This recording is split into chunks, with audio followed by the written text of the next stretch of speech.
الحمد لله وحده، والصلاة والسلام على من لا نبي بعده.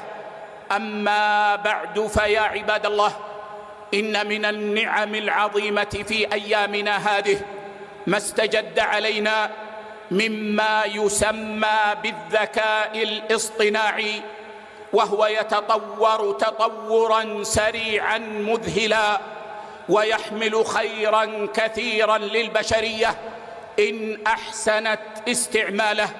وإني في هذا المقام لأحذر من 3 أمور تتعلق بالذكاء الاصطناعي.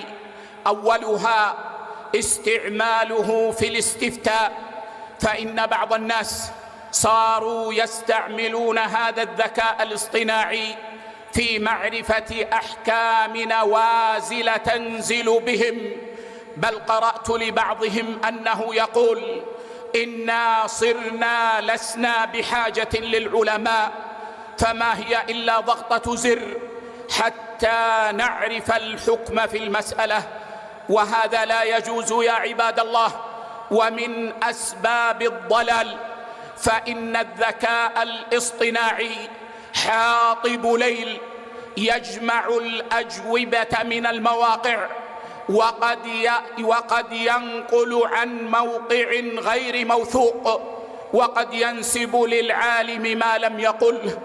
كما أن الفتوى يا عباد الله تتعلق بالمسائل النازلة، والمسائل النازلة لها بساط يحيط بها، قد يجعل الحكم يتغير فيها. فاتقوا الله عباد الله، ولا تستعملوا هذا الذكاء الاصطناعي في معرفة أحكام النوازل التي تنزل بكم. وأما الأمر الثاني، فأحذر طلاب العلم من الاعتماد الكلي على الذكاء الاصطناعي في جمع المادة العلمية لما يطرحونه على الناس، فإن هذا الذكاء الاصطناعي حاطب ليل يجمع الخير والشر والخطأ والصواب. فالواجب على طالب العلم إن استعمله أن يتأكد من المعلومات، وأن يراجع وأن يدقق وأن يحقق.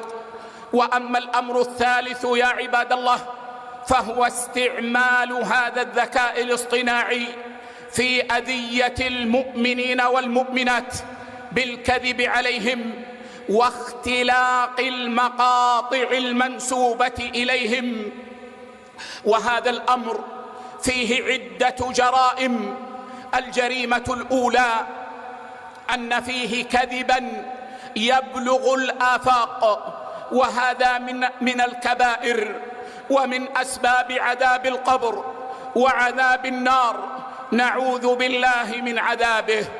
الجريمة الثانية أن فيه أذية للمؤمنين والمؤمنات، فيه أذية للمكذوب عليه، وفيه أذية لأهله ولجيرانه وأحبابه. والذين يؤذون المؤمنين والمؤمنات بغير ما اكتسبوا فقد احتملوا بهتانا وإثما مبينا. والجريمة الثالثة يا عباد الله أن فيه الكذب على المؤمن ونسبة شيء إليه لم يقله أو يفعله. وقد قال النبي صلى الله عليه وسلم: من قال في مؤمن ما ليس فيه أسكنه الله ردغة الخبال حتى يخرج مما قال. وردغة الخبال يا عباد الله هي مكان قبيح في جهنم كثير الأوحال، يجتمع فيه صديد أهل النار ودماؤهم وعرقهم، نعوذ بالله من سوء الحال. الجريمة الرابعة يا عباد الله أن فيه الكذب على الله والكذب على دين الله، فهم ينسبون إلى الشخص المعروف المعتبر شرعا أنه قال إن دين الله يقتضي كذا وكذا، وذاك الشخص لم يقل ذلك، وإنما هم يكذبون على الله ويكذبون على دين الله. وهذا من أشنع ما حرم الله عز وجل. الجريمة الخامسة يا عباد الله أن في هذا الفعل الخبيث وفي هذا الفعل الشنيع غشا للمؤمنين والمؤمنات. فقد يسمع المقطع من يثق بهذا العالم أو يثق بهذا الشيخ ويظن أنه قد قاله ويظن أن هذا من دين الله، وفي هذا أعظم الغش للمسلمين. ألا فاتقوا الله عباد الله واستعملوا